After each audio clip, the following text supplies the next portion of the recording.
ద్వారా స్వస్థతలు అన్నీ ఒకలా జరగల.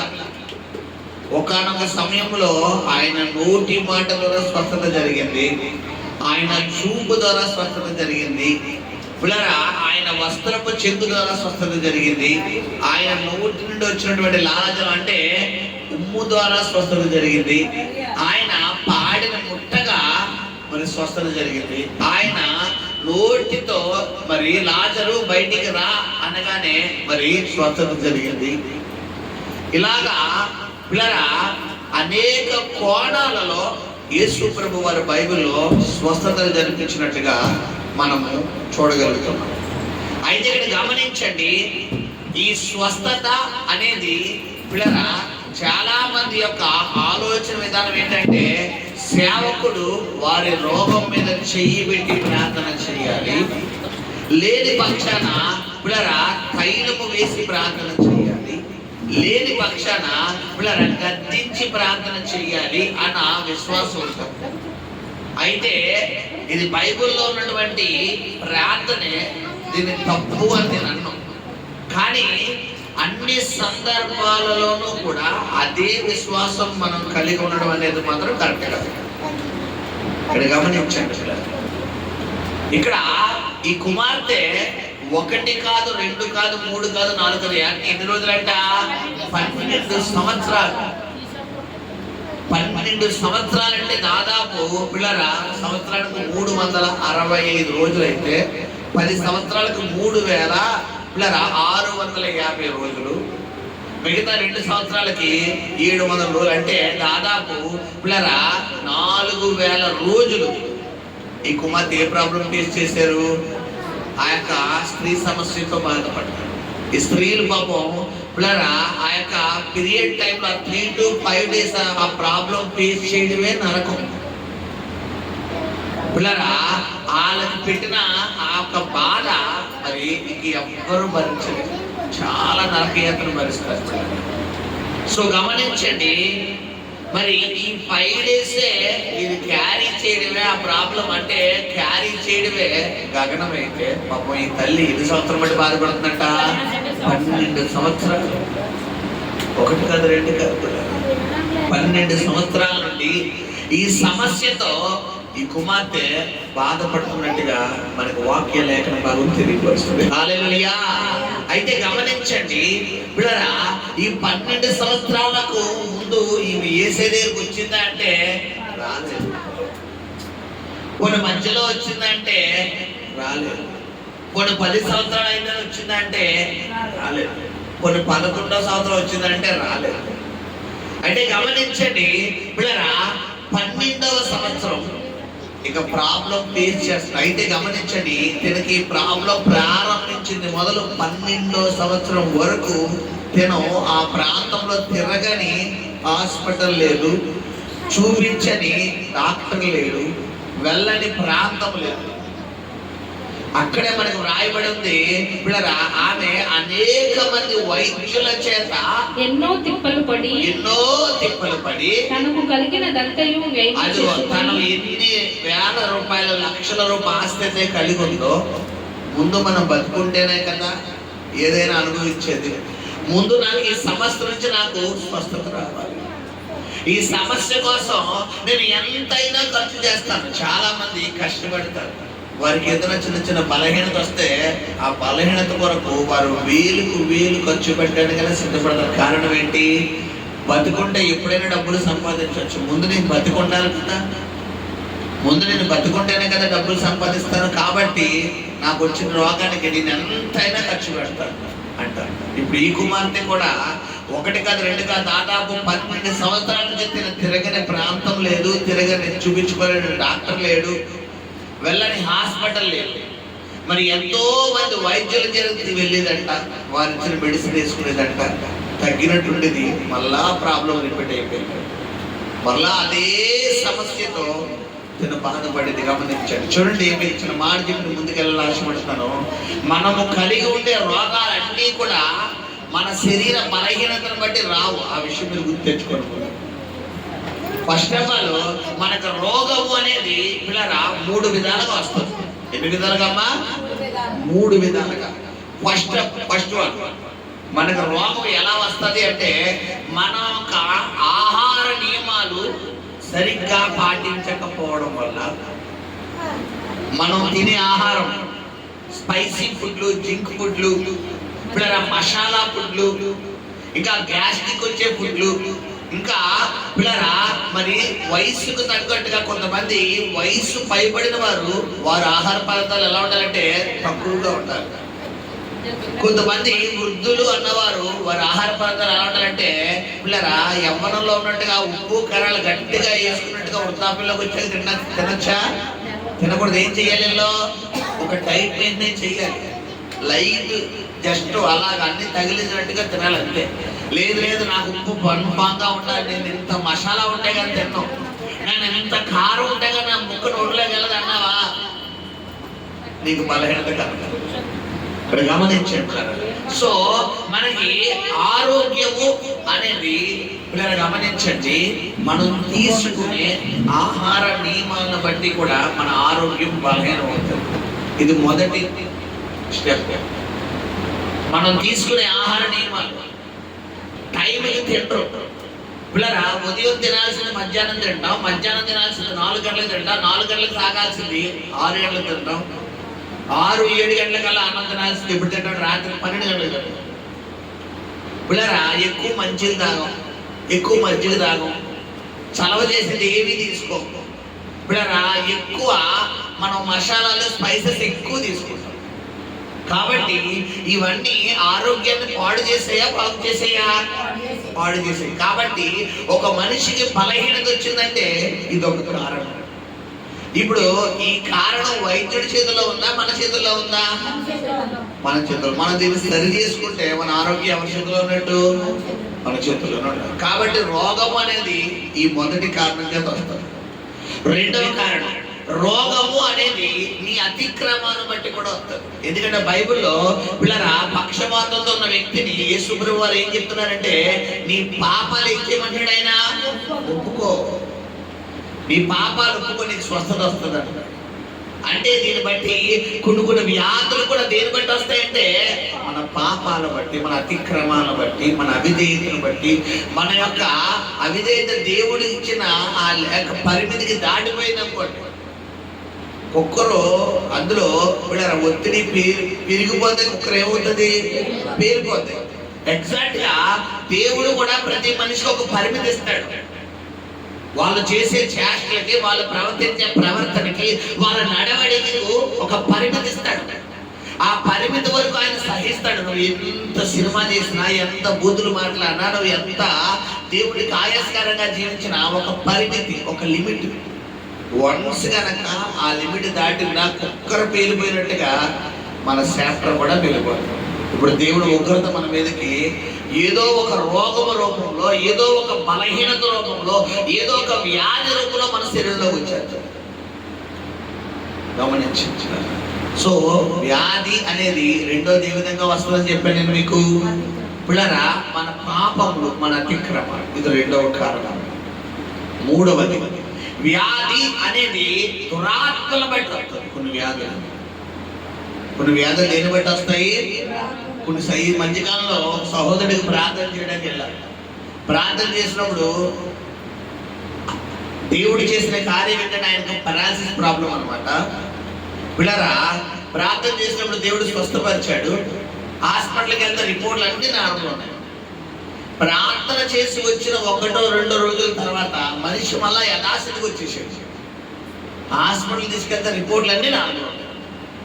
ఇప్పుడు చెప్పండి,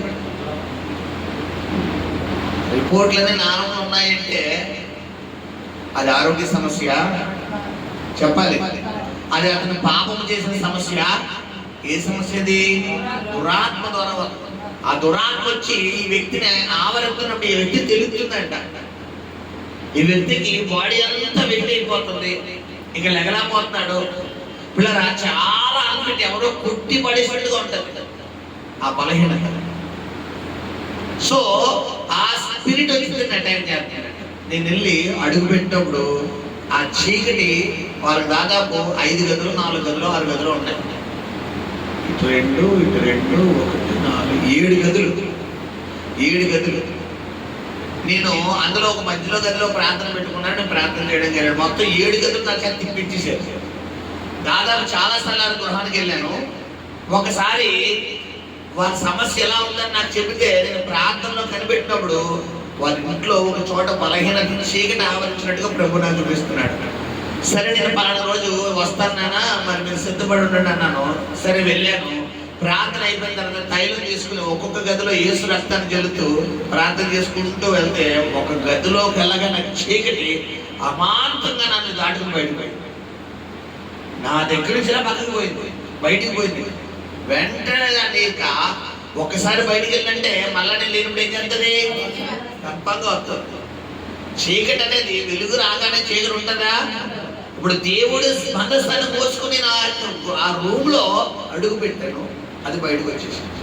వెంటనే ఆ తైలం చల్లి యేసు రక్తం చల్లి వాక్యాన్ని ప్రతిష్ఠించి అక్కడ బంధింపు ప్రార్థన చేసి వచ్చేసింది.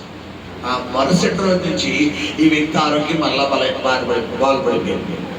హల్లెలూయా.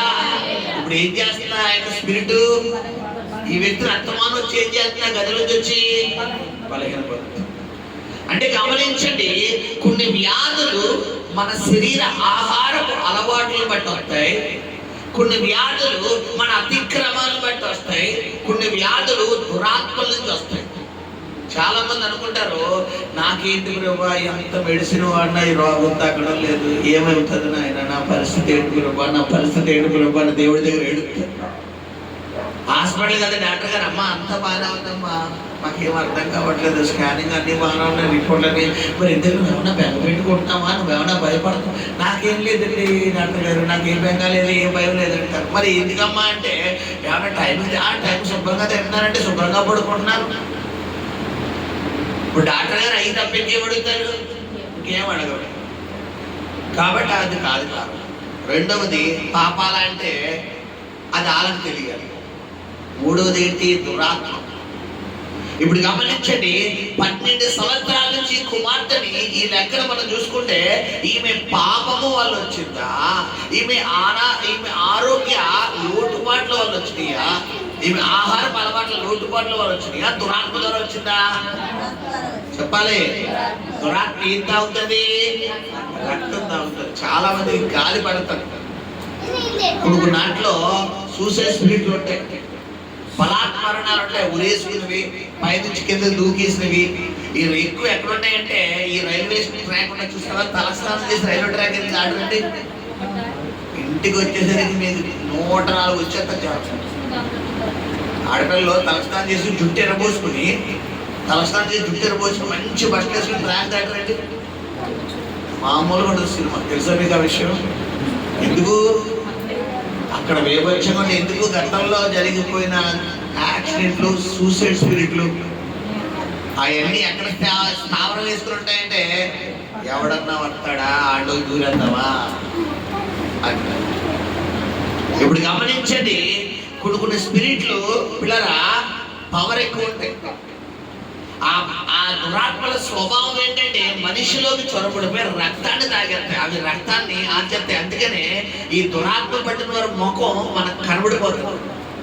ఏంట్రా పీడగొట్టినోళ్ళ తయారయ్యో, ముఖం ఏంటి ఎలా ఉంది, కళ్ళు లోపల లాగేసి మొత్తం బలు లోపల లాగేసి దవడ లోపల, ఏంట్రా బాబు పని ఉండిపోడు కదా, ఆ ముఖం చూస్తే అలా పీడగా ఉంది అని అడగాలి. చాలా మంది మీ సొసైటీలో విన్నారా పిల్లల మాటలు? ఇప్పుడు గమనించండి. అయితే పాపం 12 సంవత్సరాల నుండి ఈమెకు వచ్చిన బలహీనతను బట్టి తిన హాస్పిటల్ తిరుగుతుంది. ఏలాగో డాక్టర్లు ఏమైనా చేయగలరా? తిన ఆహారం వాళ్ళు డాక్టర్లు అంటారు, అమ్మా నువ్వు బ్లడ్ పడే ఎక్కువ తినమ్మా అంటారు. పాపం దానంగా జ్యూస్ తాగుతుందో, లేదంటే ఇంకో జ్యూస్ తాగుతుందో, ఇంకో బీట్రూట్ జ్యూస్ తాగుతుందో, పాపం ఏం తాగుతుందో, డబ్బులన్నీ ఖర్చు పెడతాడు, తాగుతుంది, పాపం ప్రాబ్లం ఫేస్ చేస్తుంది.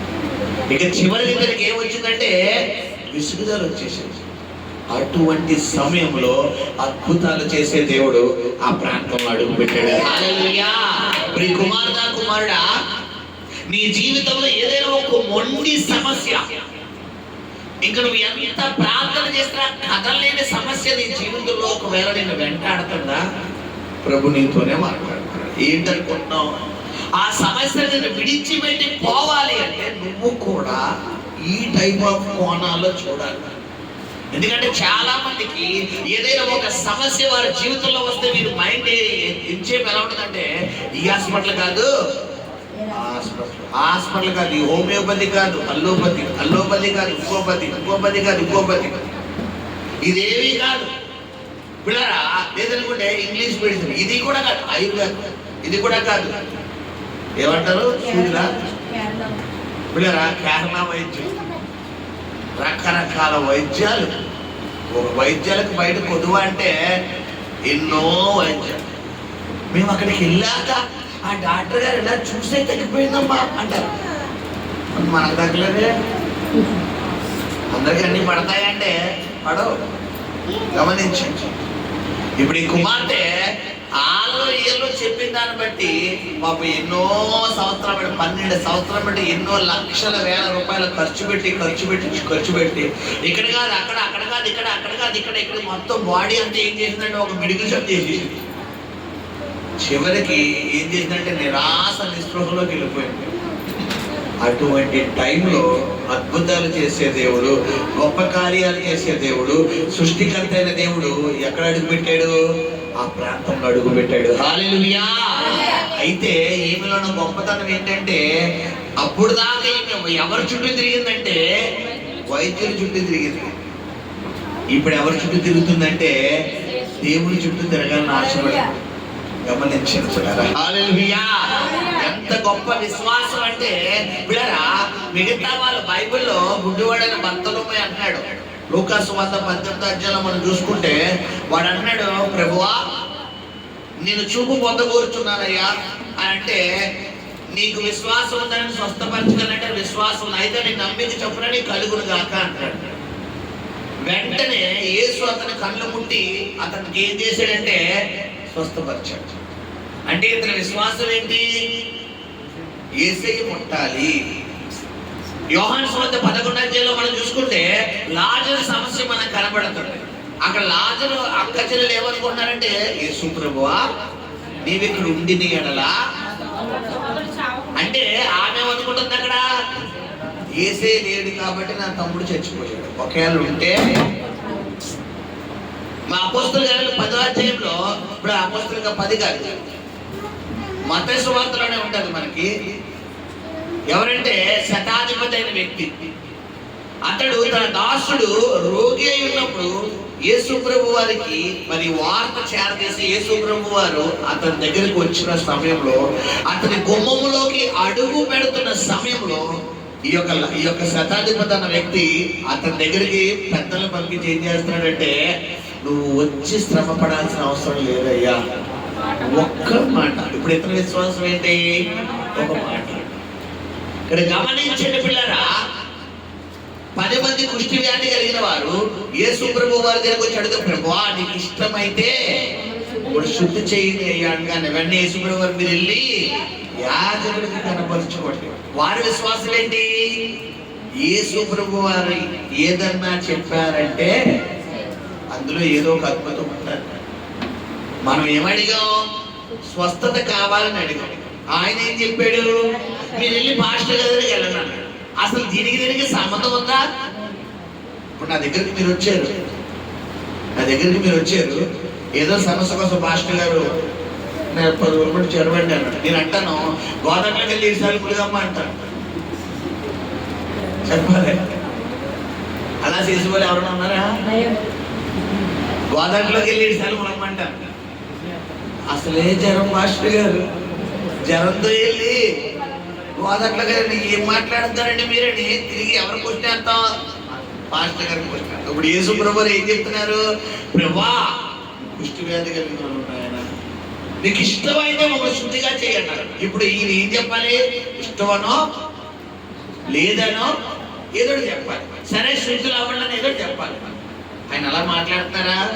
ఏమంటున్నారు? మీరు వెళ్ళి యాజకుడికి కనపరుచుకోండి అన్నాడు. హల్లెలూయా. గమనించండి, దేవుడి దగ్గరికి వచ్చినప్పుడు దేవుడు నిన్ను ఏ కోణంలో నీతో మాట్లాడినా నువ్వు దాన్ని ఏం చేసే వ్యక్తిగా ఉండాలంటే రిసీవ్ చేసుకుని అంగీకరించే వ్యక్తిగా ఉండాలి. అది దేవుడు గమనిస్తాడు. ఈ పనంగా దేవుడు వచ్చి నీ మెల్లో ఉన్న తాళిచ్చే అమ్మ అన్నాడు అనుకో, దేవుడు అడుగుతాడా? అలా అయితే రేపు నుంచి పాస్టర్ గారు మేము వేసుకుని రామండి బాబు, మీరు ఎలాంటి వాటిని చెప్తున్నారు ఏంటంటే దేవుడే అడగడం. చెప్తున్నాను ఎగ్జాంపుల్. నీ మెల్లో ఉన్న ఆ తాడిచ్చే అమ్మ అన్నాడు అనుకో, నువ్వేం చేసే వ్యక్తిగా ఉండాలి? స్పాట్ లో తీసిట్టేయాలి. ఎందుకు అడిగాడో తర్వాత విషయం.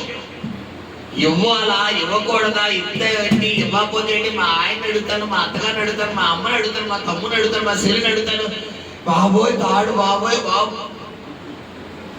ఇవన్నీ తర్వాత. ఆయన మాటకు లోబడేవారంటే ఆయనకి ఇష్టమా? పిల్లరా, లోబడలేని వాళ్ళంటే ఇష్టమా? నువ్వు లోబడాలి. దేవుడు నీ జీవితంలో ఏదైనా ఒక కార్యము చెయ్యాలి అని డిసైడ్ అయినప్పుడు దేవుని మాటకు నువ్వేమైపోవాలి పిల్లరా? ఆ 10 మంది కుష్టి వ్యాధి కలిగిన వారు, మనం అక్కడ సన్నివేశం గమనిస్తే, నీకు ఇష్టమైతే మమ్మల్ని శుద్ధి చెయ్యయ్యా. తీసారా వాక్యం? తీసారా? నీకు ఇష్టమైతే మమ్మల్ని శుద్ధి చెయ్యయ్యా అన్నారు. చూడండి, మార్క్స్ వార్త 1:40 వచ్చి చదువునా. ఇక్కడ ఇదైతే ఇంకో కుష్టి వ్యాధి. ఇది ఎలాగే ఉంచండి, ఇది ముందు చదువు, తర్వాత చూద్దాం. కుష్ఠరోగి ఇక్కడ చూడండి, ఒక కుష్ఠరోగి ఆయన యొద్దకు వచ్చి ఆయన ఎదుట మోకాళ్ళుని, నీకు ఇష్టమైతే నన్ను శుద్ధినిగా చేయగలవని ఆయనతో చెప్పి ఆయనను వేడుకొనగా ఆయన కనికరపడి చెయ్యి చాపి వానిని ముట్టి నాకు ఇష్టమే నీవు శుద్ధుడవు కమ్మని వానితో చెప్పెను. వెంటనే కుష్ఠరోగము వానిని విడిచెను గనుక వాడు శుద్ధుడాయెను. హల్లెలూయా. ఇది కుష్టి వ్యాధి. ఇది నీకు ఇష్టమైతే నన్ను స్వస్థపరచనగానే వెంటనే యేసుప్రభువు వారు ఏం చేస్తున్నారు? ఇక్కడ చెప్పాలి, వెంటనే ఇష్టం పుట్టేస్తున్నాడు. ఇప్పుడు మనం చూసుకుంటే పిల్లరా, ఇదే లూకాసు వార్త 17వ అధ్యాయము 11వ వచనం చదువునా. ప్రయాణమైపోవచ్చు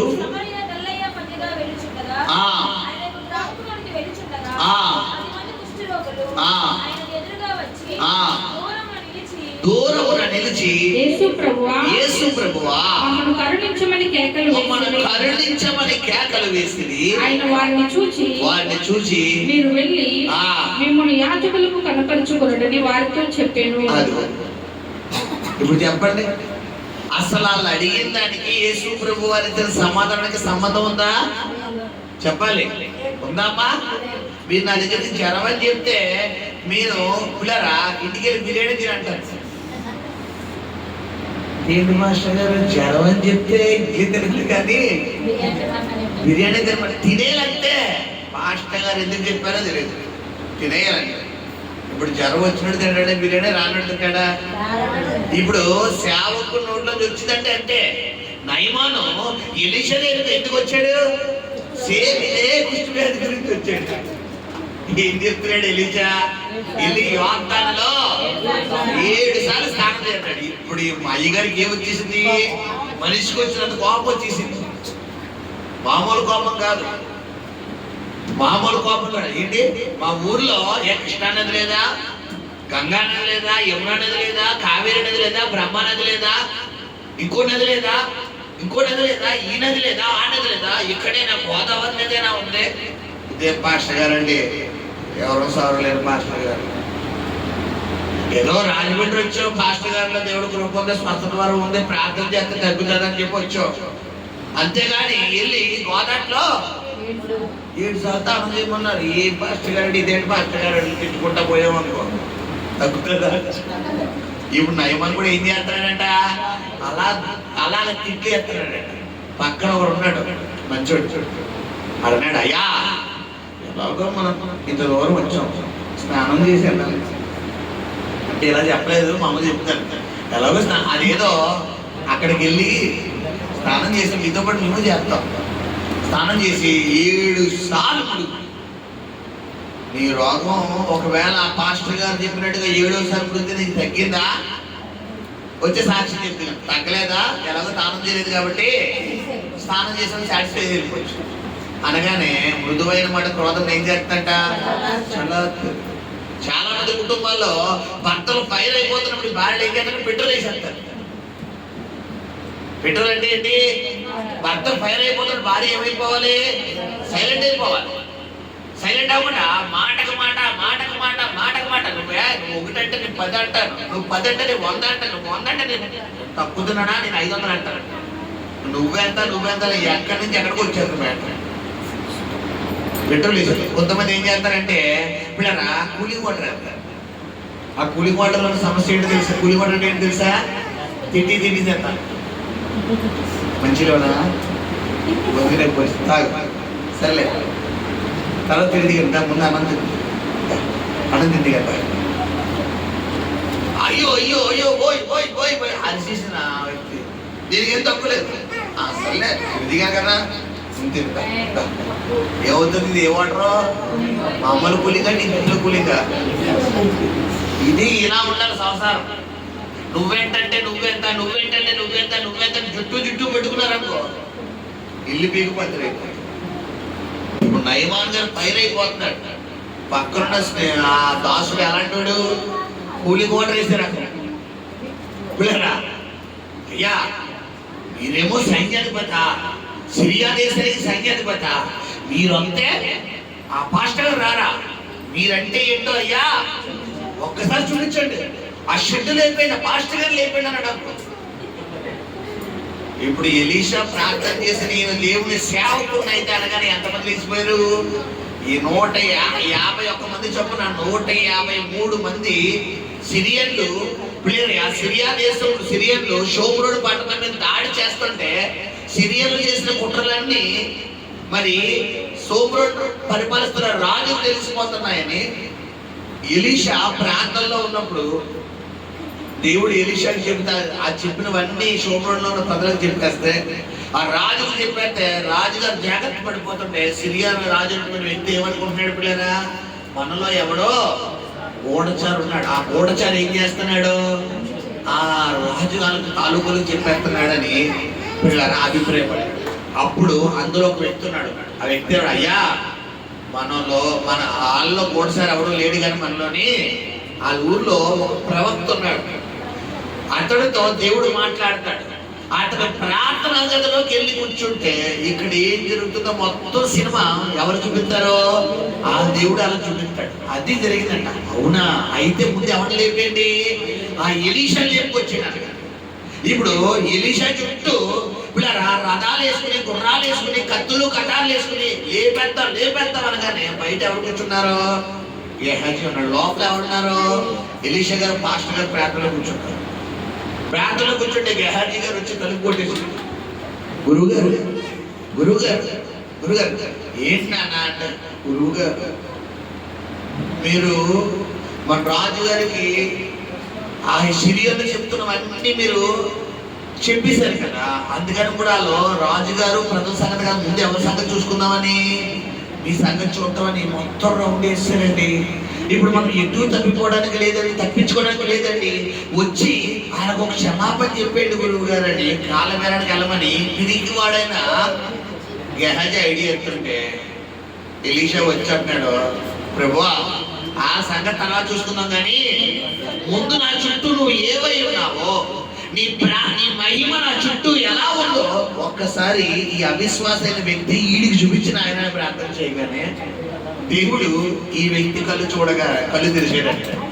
వీళ్ళ చుట్టూ ఉన్న సైన్యం ఎవరంటే ఉత్తు గుర్రాలు. ఎలీషా చుట్టూ ఉన్న గుర్రాలు ఏంటి? అగ్ని గుర్రాలు.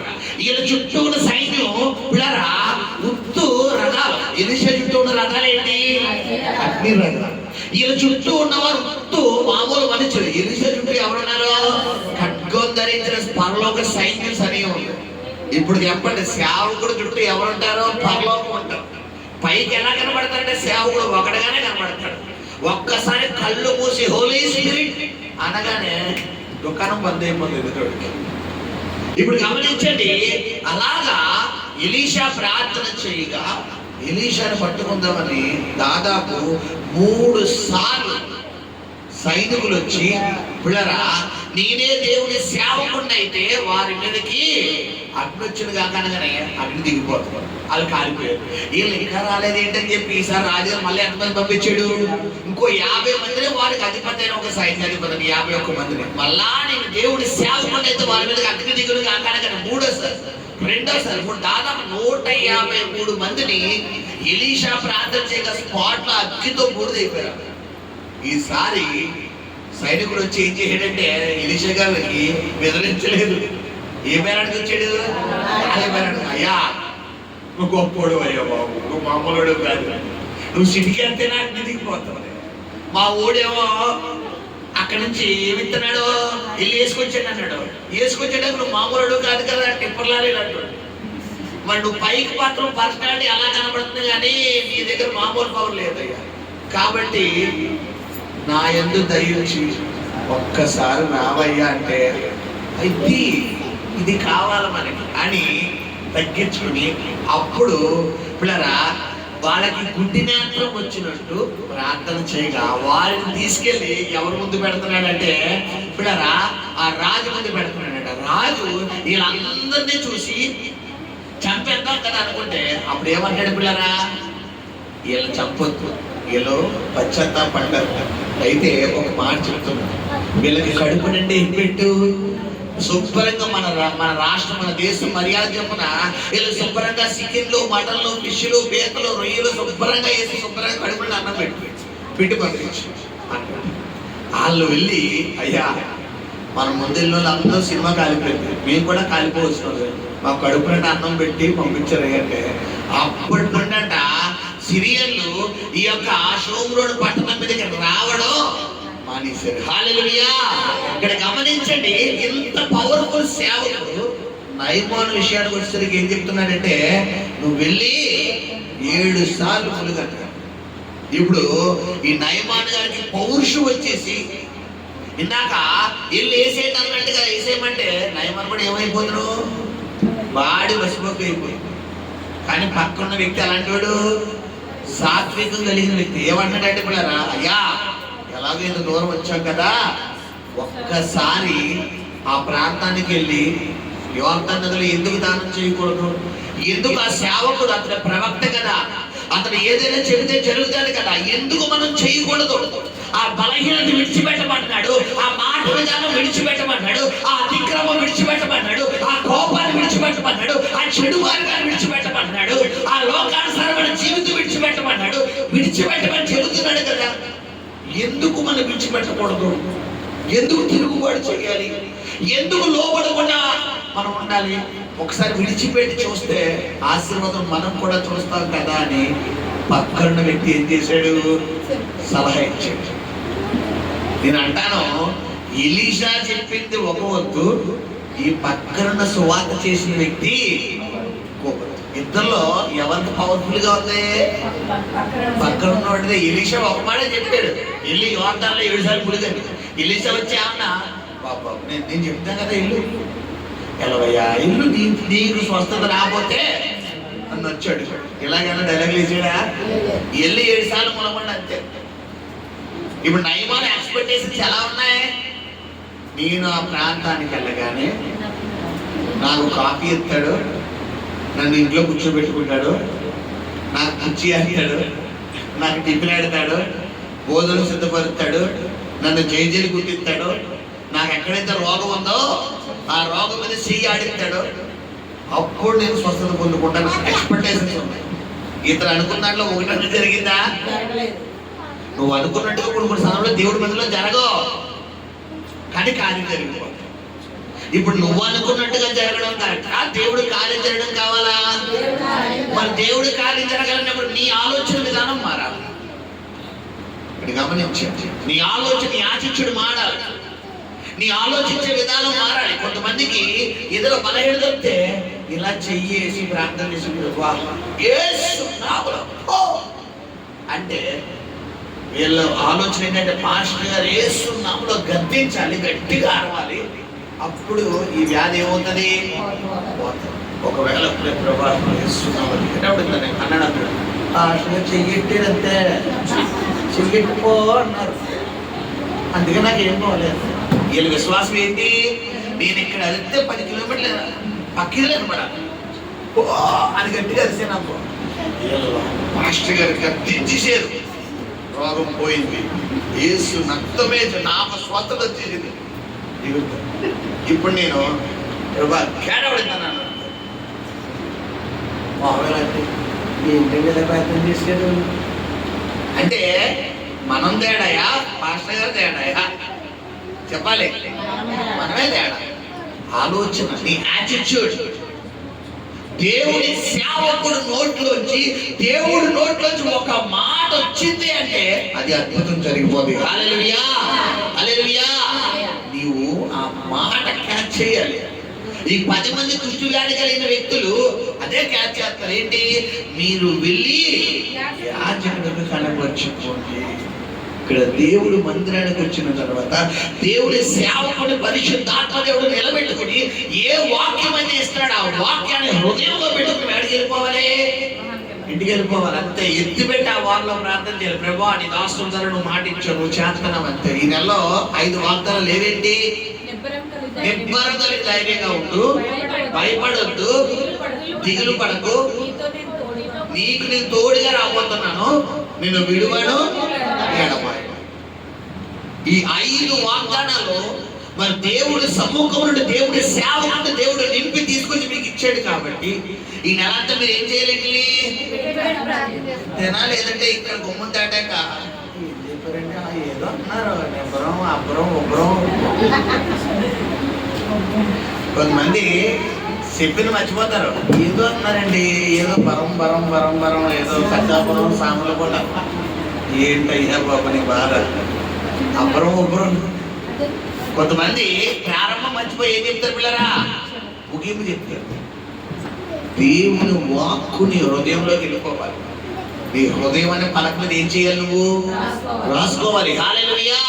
ఇక్కడ గమనించండి, ఏదో వినాలి, ఏదో వెళ్ళాలి, ఏదో ఉండాలి, ఏదో కూర్చోవాలి, ఏదో చెయ్యాలి. ఈ రోజు ఆదివారం కదా, వెళ్ళకపోతే పాస్టర్ గారు అడుగుతారు. లేదంటే ఆదివారం వెళ్ళాలి, అమ్మో నేను ఇంట్లో ఉండకూడదు అని అనుకుంటే నీకు ఏ ప్రయోజనం లేదు. నేనే చెప్పాను, నీకు ఏ ప్రయోజనం లేదు. ఈ లోపల ఇంట్లో ఉంటే కనీసం ఏదైనా పని అవుతుంది. అలా కాకుండా నీ ఆలోచన, యాటిట్యూడ్ ఎలా ఉండాలి చెప్పాలి. నీ యాటిట్యూడ్ ఎలా ఉండాలి? ప్రభువా ఈ రోజు నేను వస్తున్నాను, నాతో మాట్లాడాలి, నీ మాట కొరకు వస్తున్నాను ప్రభా, నువ్వు నాతో మాట్లాడతావని వస్తున్నాను, నన్ను బలపరచు నాయన, నన్ను స్వస్థపరచు, నన్ను విడిపించు, నన్ను రక్షించు, ఈ సంవత్సరం నన్ను లేవను అని నువ్వు ఎవరితో పోరాడ రావాలి? ఇంటి దగ్గర. అది అంతేగాని వెళ్ళాలి, ఉండాలి, చూడాలంటే నేనే చెప్తున్నా నీకు కార్యం జరగదు. ఆ టైప్ ఆఫ్ మైండ్ సెట్ తో మనం బంధంగా రాకూడదు. ఈ 10 మంది వ్యాధి కలిగిన వ్యక్తులు, ఈ రక్తస్రావంతో ఉన్న కుమార్తె, ఆ శతాధిపతి యొక్క దాసుడు, ఆ గుడ్డివాడైన వ్యక్తి, ఆ 35 సంవత్సరాల రక్తస్రావంతో ఉన్న వ్యక్తి, ఆ 18 సంవత్సరాల నడుగొంగిన స్త్రీ, ఆ బెతస్తా కోనేటి దగ్గర ఉన్న పడి ఉన్న వ్యక్తి, వీళ్ళందరూ ఒకసారి చూస్తే యేసు నోటి మాట కొరకు ఎదురు చూస్తున్నారా? లేదనుకుంటే ఒక రాయి అంటున్నారా? చెప్పాలి. ఆయన నోటి మాట కొరకు ఎదురు చూడు. మాట అంటే ఏంటి? వాక్యం. ఆది వాక్యం ఉండేను, వాక్యం దేవుడి యొద్ద ఉండేను, వాక్యం దేవుడే ఉండేను. ఇప్పుడు నోటి మాట అంటే వాక్యం. ఈ వాక్యం దేవుని సేవకుడు నోట్లోంచి నీ నోట్లోకి, నీ మీదకి యేసు నామమున నీకు దీవెన కలుగును గాక అంటే వెంటనే ఏం చేయాలి? 100 సార్లు ఏం కొట్టాలి? Amen amen amen amen amen కొట్టాలి. దీవెన కలుగును గాక అని చెప్పిన అరగంట తర్వాత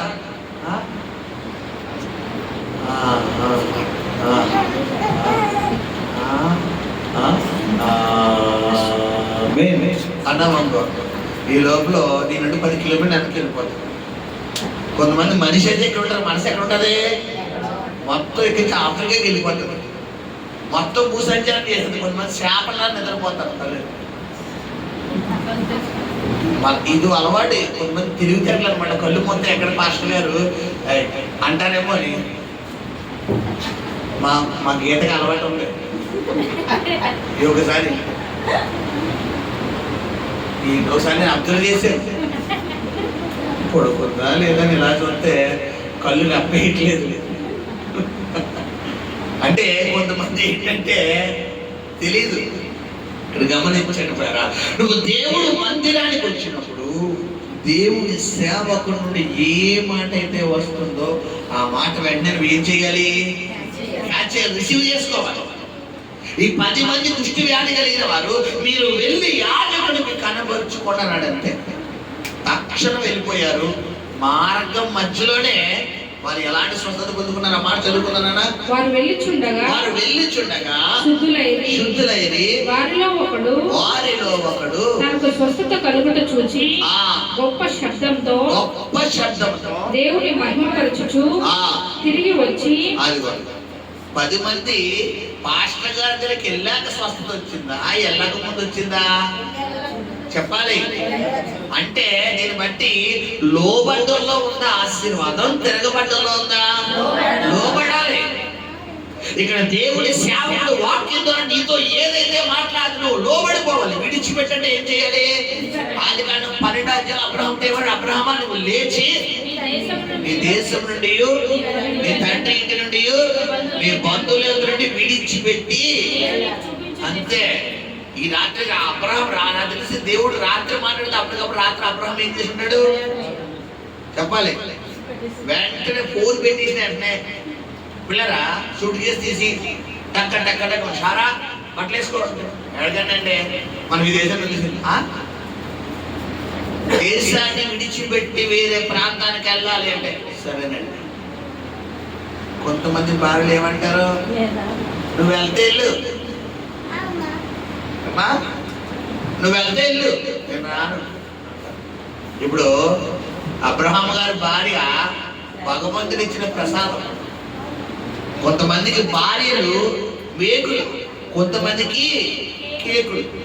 కేకు నోట్లో పెట్టుకుంటే ఏమవుతుంది? కరిగిపోతుంది. మేకు నోట్లో పెట్టుకుంటే ఏమవుతుంది? దిగిపోతుంది.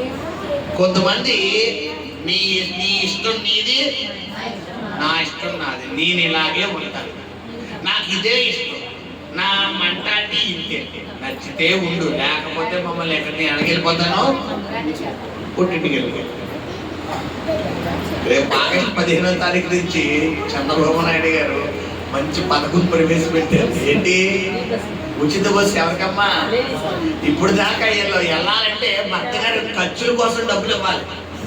ఇప్పుడు ఏమాత్రం భర్తలారా నలుగురు ఉన్నారు, మీ నలుగురు చెప్తున్నారు పిల్లరా, నాతో సహా నలుగురు, నాకు నేను కూడా చెప్పుకోవాలి కాబట్టి మీ భార్యలు ఏమనకూడదు, ఒక్క మాట అనకండి.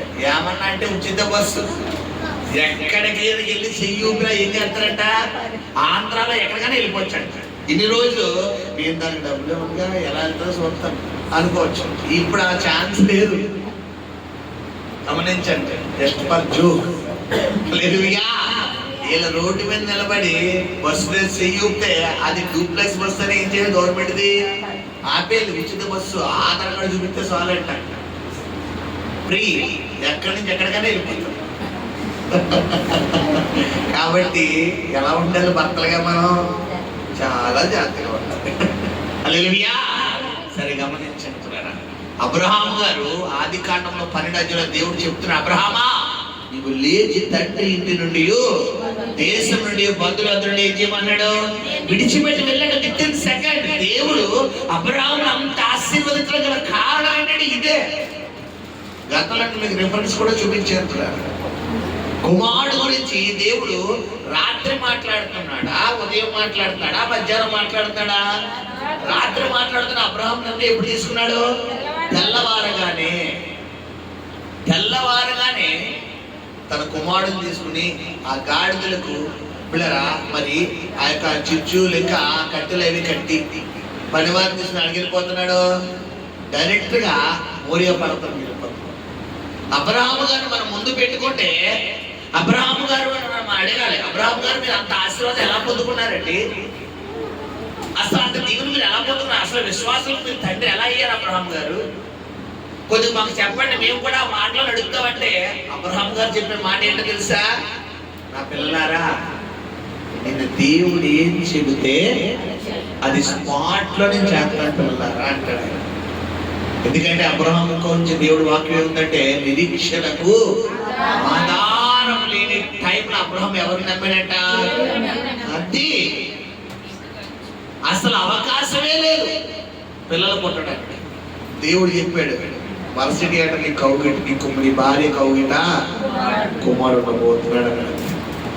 అయ్యా ఆ అమ్మాయి ముసలిదైపోయిందయ్యా, స్త్రీధర్మం నిలిచిపోయిందయ్యా, నేను ముసలున్నయ్యా, నా ద్వారా షారా పిల్లల కంట ఏంటయ్యా, ఇన్ని డైలాగులు వేసాడా? ఓకే బాస్, నువ్వేం చెబితే దాన్ని నేను కొట్టేసేస్తాను. నీ ప్రస్తుత పరిస్థితి జీవులో ఏం లేవు, సిల్లి గమ్మ కూడా లేదు. దేవుడు అంటున్నాడు 3 అంతస్తులు బిల్డింగ్ కడతాను అంటాడు. ఇప్పుడు వెంటనే నువ్వేం చేయాలి? ఆమెను కొట్టాలి. 2 అంతస్తులు అద్దెకించేసి 3 అంతస్తులు కూర్చో. ఇప్పుడు దేవుడు నీకు ఇలా చెప్తాడు, నువ్వేం చేయాలి? ఆమెను కొట్టాలి. 3 అంతస్తులా? ఊరుకో ప్రభా, నాకు ఒక గది కట్టుకోవడానికే డబ్బులు లేవు. 3 అంతస్తులు ఎక్కడ కడతానంటే నీ విశ్వాసం గది దగ్గర ఆగిపోయింది కాబట్టి నీ గది కూడా రాదు. ఏమన్నా గది వస్తే చాలన్నావా? అలా మనం ఏంటాం, గది కట్టుకోవడానికే మాకు డబ్బులు లేవు అంటాం. ఇప్పుడు దేవుడు ఏం చెప్తున్నాడు? 3 అంతస్తుల బిల్డింగ్ కడతావయ్యా, ఆ పో అన్నాడంటే వెంటనే ఏం చెప్పాలి మనం? ఆమె తక్షణం ఆమె చెప్పాడు. ఎందుకంటే మాట్లాడితే సేవకుడు కదా, ఎవరమ్మా? దేవుడు. ఈ పులిపీట మీద నిలబడిన మరుక్షణం నేను నా సొత్తు కాదు, నేను ఆయన సొత్తు. ఇది ఎప్పుడైతే పొజిషన్ దిగానో నేను మిగిలిన మనిషిని. గమనించండి, దేవుడి నోటిని అభిషేకించాడు కాబట్టి అబ్రహాము నువ్వు ఎవరిని ఆశీర్వదిస్తే, నువ్వు ఎవరిని శపిస్తే, అభిషేకించిన వ్యక్తులు చాలా జాగ్రత్తగా ఉండాలి. ఆయుధం లేనిది నోరు, చేతితో ఆయుధం పట్టుకుంటే కాదు, ఇదే పెద్ద ఆయుధం, చాలా పవర్ఫుల్. ఇక్కడ గమనించండి, అబ్రహాము లోబడ్డాడు. ఈరోజు విశ్వాసాలకు ఏమైపోయాడమ్మా? తండ్రి అయిపోయాడు. ఈరోజు నువ్వు ఇంకా అలాగే ఉన్నావు. కారణం ఏంటి? మనం లోబడ్డాం. మనకి అస్సలు ఇక్కడ వింటాం, బయటికి వెళ్ళకి ఏం చేస్తాం? అలా చెప్తారు, అబద్ధం ఆడద్దంటారు, మనకి అడుగుతుంది. కోపడద్దంటారు, మనకి అడుగుతుంది. ఉప్పు కాలేదంటే ఆ మాత్రం కోపం రాదా? మనుషులుగా కోపం రాదా? కూతురు మాట్లాడదా? మనకి అడుగుతుంది. నువ్వు కుదురుతుంది అంతే. అందరూ పరలోకం వెళ్ళిపోతావు, నువ్వు కూడా ఇంకో లోకం వెళ్ళిపోతావు. ఏ లోకం అది చెప్పాలి? కుదురుతుంది కానీ అబ్రహాం ఏం చెప్పాడు? ఏంటి బిరువా, ఉన్న పళ్ళంగా ఖాళీ చేసి ఇవ్వమంటే అలాగా 1 నెల రోజులు అయిపోయి, ఓ 10 రోజులు ఇవి మా నాన్న అడిగి చెప్తాను, మా అమ్మని అడిగి చెప్తాను. పుట్టింది ఇక్కడే. ఎక్కడ పుట్టాడు? కల్దీల దేశంలో పుట్టాడు, ఊరాడే పట్టణంలో పుట్టాడు. దేవుడు అడిగి వెళ్ళిపోతాడు, కానాడికి వెళ్ళిపోతాడు. అసలు కల్దీలు పట్టడానికి కానాడికి సంబంధం ఉందా? కానాన్ అంటే ఏంటి? దుబాయ్. దేవుడు ఇస్రాయేల్ ఎక్కడ తీసుకెళ్తాడు? పాలు తెలిపి. కానాన్ అంటే ఏంటి అనుకుంటున్నారు మీరు? తెలుసా మీకు? Arabic countries, Iran, south Africa కాదు, సౌదీ దేశాలు, అరబ్ దేశాలే కానాన్ దేశం. అక్కడ ఏమన్నారు? మనం చూసుకుంటే యెహోషువ గ్రంథంలో వేగుల వారిని పంపించిన వాళ్ళు ఏం తీసుకొస్తున్నారు? అక్కడ అంజూరు పండ్లు, ఒలివ పండ్లు ఎక్కడ పడతాయి చెప్పాలి? అంజూరు పండ్లు, డ్రై ఫ్రూట్స్ ఎక్కడ పడతాయి అమ్మా? మన భారతదేశంలో పడతాయా? ఎక్కడ? ఎడారిలో పడుతాయి. ఎక్కడ ఎడార్లు ఎక్కడున్నాయి? దుబాయ్లో ఉన్నాయి. వీళ్ళు వస్తున్నారు, అయ్యా మేము ఆ దేశంలోకి వెళ్ళినప్పుడు వారు చాలా ఎత్తున్నారయ్యా. అక్కడ అంజూరు పండ్లు, దానిమ్మ పండ్లు, ద్రాక్ష పండ్లు, ఇంకా ఒలివ పండ్లు, ఒలివ తోటలు చాలా ఉన్నాయ్యా, చాలా పోషకాహారం ఉన్నాయా అంటారు. అంటే ఎక్కడున్నాయండి?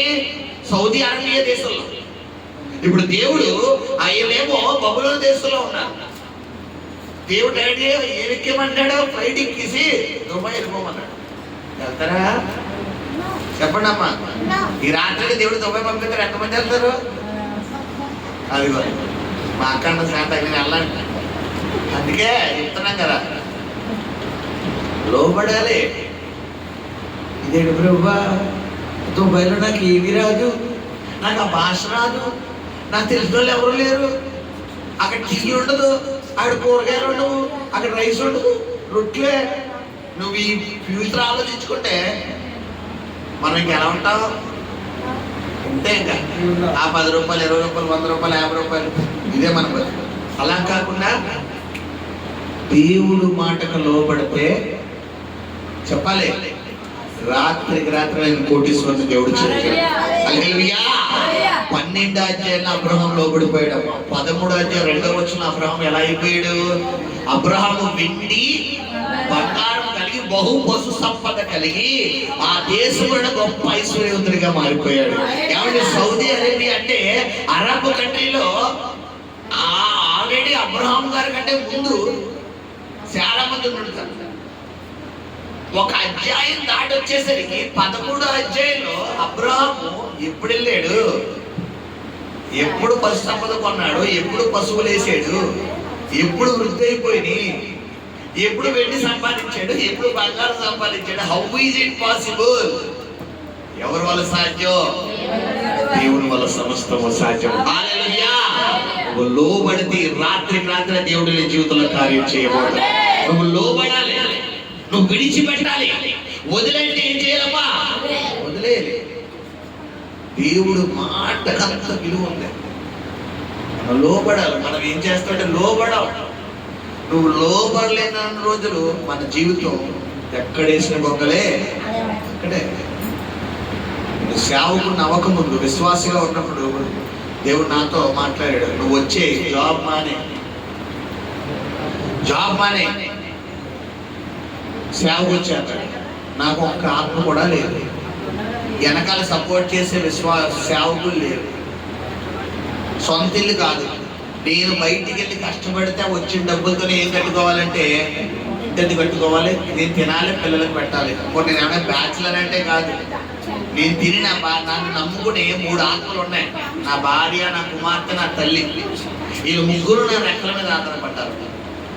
ఇప్పుడు నాకు అత్తమామలు ఎవరైనా ఉంటే నింటే నా అత్తమామలేనా?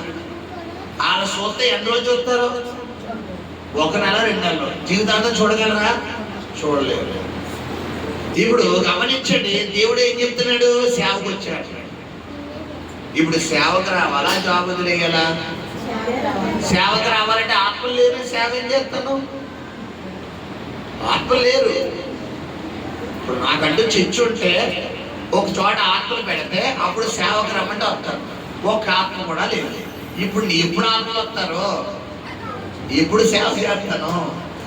సంఘం కట్టడం మామూలు విషయమా? చెప్పాలి.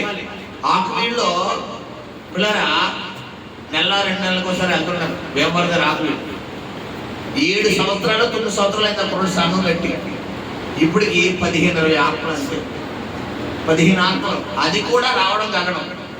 అందులో ఒకలో కూడా దశం నాకు మేము నెలకు వచ్చే కానుక ఎంత తెలుసు పాపం కుర్రుడికి? 3,000 4,000. తన భార్య నర్స్ చేత జాబ్. ఆ అమ్మాయి వచ్చిన జీతలే ఈ కుర్రోడికి ఫ్యామిలీకి సేవ పేరుకే కానీ అసలు ఏం లేదు. సేవ ప్రారంభించింది మన జూలై 14 3 సంవత్సరాల కంటే 4వ సంవత్సరం. ఇప్పటికి దేవుడు ఇచ్చిన కార్యాలు ఏంటంటే దాదాపు ఆదివారం ఉదయకాల పారాధన, సాయంకాల పారాధన, కోవేటాలను చూసుకుని దాదాపు 80-90 ఆత్మలు దేవుడు నాకు ఇచ్చాడు. 3 సంవత్సరాలు. అంటే ఏంటి? లోబడాలి. నేను జాబ్కి వెళ్ళేటప్పుడు ఒకటే అన్నాను, జాబ్ మానేసి ప్రభువా, ఒక రోజు ఒక సూచన అడిగాను, ప్రభువా నన్ను జాబ్ చేయొద్దు అంటున్నాం. మరి నేను జాబ్కి వెళ్తే ఉదయం 5 గంటలకు వెళ్తే మధ్యాహ్నం 1 గంట లేదా 12:30 వరకు చేస్తే 400 ఇచ్చుకోవచ్చు. సాయంత్రం మళ్ళీ 5 గంటలకు వెళ్ళి రాత్రి 11 గంటల దాకా చేస్తే ఇంకో 400. అలా రోజుకి ఎంత వచ్చింది? నాకు 800 వచ్చింది. ముందేమో మార్నింగ్ జాబ్ మానిపించేసాడు ఆయన, సేవలోకి వచ్చాడు. సరే ఈవినింగ్ జాబ్ చేసుకున్నాంలే, మార్నింగ్ అంతా సేవలో కూర్చున్నాం, ప్రార్థన చేద్దాం అనుకుంటే కరెక్ట్గా 10 రోజులు అయితే ఈవినింగ్ జాబ్ కూడా ఏం చేస్తున్నాడు? మానే అన్నాడు. ఓ పక్కన నీ జాబ్ చేస్తున్న వ్యక్తి నుంచి ఒత్తిడి, ఓ పక్కన నా సంఘ కాపరి దగ్గర నుంచి ఒత్తిడి. అభిషేక్ ఉద్రేకపరిచి ఆత్మతో నింపబడిపోయాడు, ఆత్మతో నింపబడిపోయాడు, కుటుంబం కోసం ఆలోచించలేదు, అలాగే దాడి. ఓ పక్కన నా భార్య బిడ్డలు నా కళ్ళ ముందు కనపడుతున్నారు. నేను వీళ్ళకి ఏం పెట్టగలను? నన్ను నమ్ముకుని వచ్చారు కదా, వీళ్ళకి ఏం పెట్టాలి?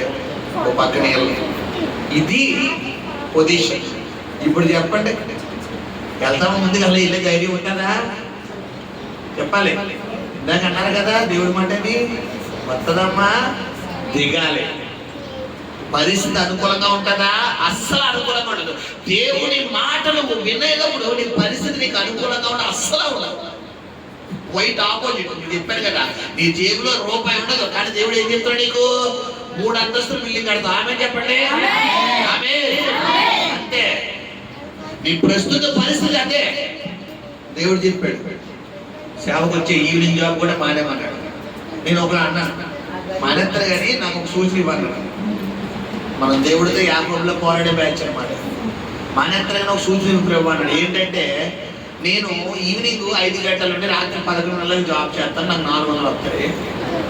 ఈరోజు నేను ప్రాంతంలో కూర్చుంటాను, నేను ప్రాంతం నుంచి లెగిసి నీ పని చేస్తాను, నేను కావాలంటే సెలవు పెడతాను.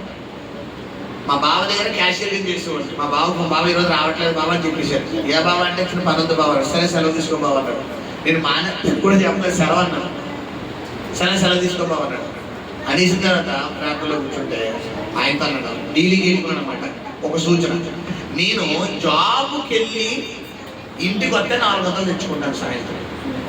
నేను సేవ చేయాలనుకుంటే కనుక అదే 400 నాకు ఇంటికి నువ్వు అర్పించాలి. నేను ఎక్కడికి వెళ్ళను, నేను పాదాల దగ్గరే కూర్చుంటాను, బైబిల్ చదువుకుంటాను, ప్రార్థన చేసుకుంటాను. ఎవరైనా వస్తే ప్రార్థన చేస్తాను.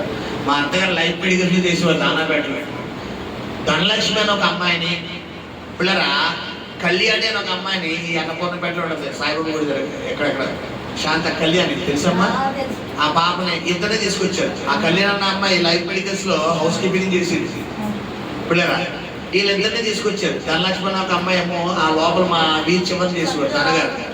పిల్లరా వీళ్ళిద్దరినీ తీసుకొచ్చి ప్రార్థన, ఆ పాప ప్రెగ్నెన్సీ కోసం, ఈ పాప తన భర్త మారు మనసు కోసం ప్రార్థన చేయమంటే ప్రార్థన చేసిన తర్వాత మీరు నమ్మండి నమ్మకపోండి, అంటే దేవుడు మాటకు లోపడితే ఎలాంటి ఆశీర్వాదాలు ఉంటాయి మీకు చెప్పబోయే మాట. ఆ కుమార్తె ప్రార్థన చేసిన కొత్త 200, అప్పుడే 200 నోట్లు కొత్తగా దిగినాయి.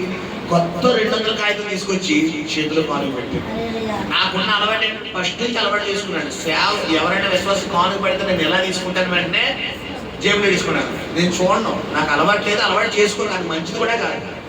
వాళ్ళు 10 రూపాయలు ఇచ్చినా, 10 రూపాయలు ఇచ్చినా, 5 వేలు ఇచ్చినా, 500 కట్టించినా ఇలా తీసుకున్నా జేబులో అంటాను. డైరెక్ట్గా ఎవరికి కనపడాలి? దేవుడికి. నేను మళ్ళా ఇంటికి వెళ్ళాక కూడా ఎంత ఇచ్చాను చూడండి, డైరెక్ట్గా క్యాష్ పెట్టి దగ్గరికి వెళ్ళి ప్రార్థన చేసినప్పుడు అప్పుడు తిరిగి అప్పుడు ఫోన్ చేస్తాను. అప్పుడు దాకా నా కళ్ళే పడాలి దాని మీద. మీ పాస్టర్ గారికి కూడా చూపించండి. దేవుడి నిబంధన లేవియా కాండంలో ఉంది, సేవకుడికి ఇచ్చే అర్పణ మీదట సేవకుడు కన్నే పడాలి, కానీ విశ్వాసులు ఎవ్వరు కన్ను పడకూడదు. ఒకవేళ చూస్తే అంటే నీకు అది శాపం. నీ కన్ను కనుక ఆ అర్పణ మీద పడి అయ్యో బాబు అన్నావా, నీకు అది శాపం అయిపోయింది. సేవకుడికి డబుల్ పోషన్, నీకు శాపం అయిపోయింది. అది తెలియదు, లేవియా కాండంలో ఉందన్నమాట. నాకు ఆ వాక్యం చదివాను కాబట్టి నాకు భయం. అందుకని ఎవ్వరికి ఆ శాపాలు రాకూడదు ప్రభు తీసుకుని మరుక్షణం ఏం చేస్తారంటే జేబులో వేస్తాడు. అలాగా ఆ 200 తీసుకొని జేబులో వేసాడు. అయిపోయి ఒక 10 నిమిషాలు లోపలికి వెళ్ళే లోపు ఇంకో అమ్మాయి వచ్చాయి, కళ్యాణి వచ్చింది. ఆ పాపకు ప్రార్థన చేస్తుంది. ఆ పాప తీసుకొచ్చి 200 చేతిలో పెట్టి ప్రార్థన చేసుకుని లోపలికి ఫస్ట్ కానీ నా చేతిలో పడింది. ఫస్ట్ 200 నాకు అందుకే బాగా గుర్తుంది. తర్వాత చాలా మంది ఇచ్చారు. పిల్లరా ఫస్ట్ కానుక అనమాట.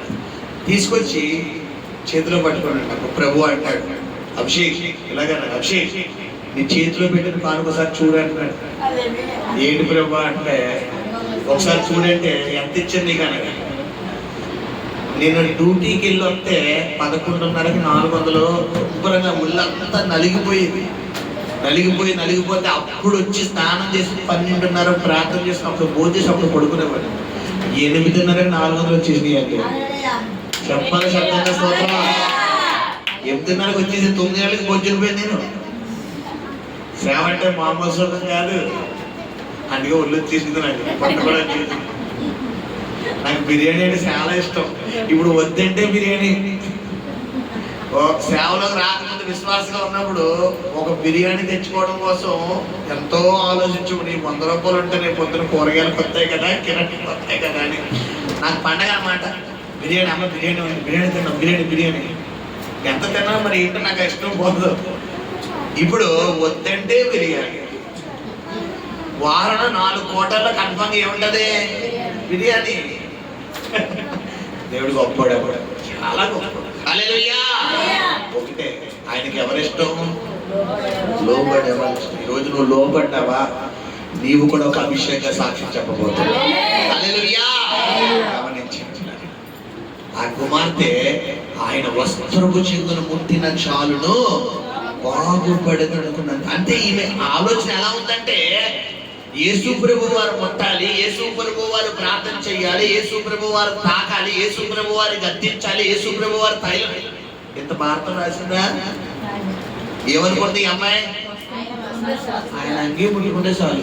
ఒకరోజు ఇదే వాక్యం మంగళవారం కోటలో చెప్తే మన కోటానికి ఒక తల్లి గారు వచ్చారు, ఒక సహోదరి. ఆమె అదే ప్రాబ్లంతో దాదాపు 10 రోజుల బట్టి బాధపడుతున్నారంట. ఆ ప్రాబ్లం ఫేస్ చేస్తున్నప్పుడు నేను ప్రార్థన చేసేటప్పుడు నా దగ్గరికి ఎలా వస్తారు కదా మీరు ఫ్యామిలీతో, ఎలా ప్రార్థన చేస్తున్న ఆ అమ్మాయి ఆ సహోదరు అనుకున్నారంట, ప్రభువా అలనాడు నీళ్ళ అభిషేకం ఉంది, అదే అభిషేకం పాస్టర్ గారిలో కూడా ఉంది కాబట్టి అని నేను ప్రార్థన చేస్తే మరి ఎలా ముట్టుకున్నా నా వస్త్రం లాగితే నాకు తెలుస్తుంది, టైట్గా ఉంటాయి నాకు తెలిస్తే మరి ఎలా పట్టుకున్నారో ఏంటో కానీ ఈ అంగీ పట్టుకున్నట్ట ఆ సహోదరు. మీరు నమ్మండి నమ్మకపోండి, ఇంటికి వెళ్ళేలోపు ప్రాబ్లం ఫ్రీ అయిపోయింది. మరుసటి మీద నాకు పర్సనల్గా వచ్చి సాక్ష్యం చెప్పింది. అంటే గమనించండి పిల్లరా, నీ విశ్వాసమే